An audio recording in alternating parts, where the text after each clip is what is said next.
થોડા વખત પહેલાં મેં ડૉક્ટર નિમિત ઓઝા સરની એક રીલ જોઈ. એ રીલ જોયા પછી મારો પોઈન્ટ ઓફ વ્યૂ બદલાઈ ગયો.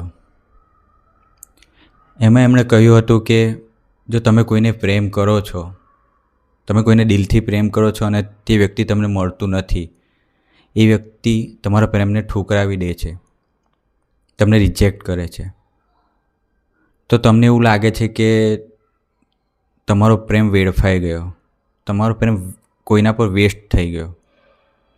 પણ એમનું એવું કહેવું છે કે ખરેખર એવું નથી.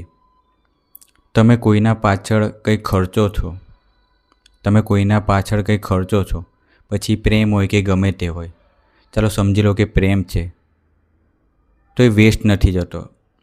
એ કોઈના કોઈ રીતે તમને પાછો મળે છે.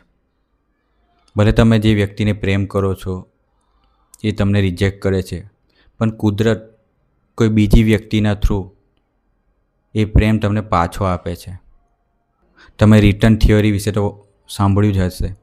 બસ સેમ એવું જ છે. તમે દુનિયાને શું આપો છો, તમે દુનિયાને જે પણ આપો છો તે તમને બેક મળે છે, તમને પાછું મળે છે. પછી જે પ્રેમ હોય કે દુઃખ હોય એ તમને પાછું મળે જ છે.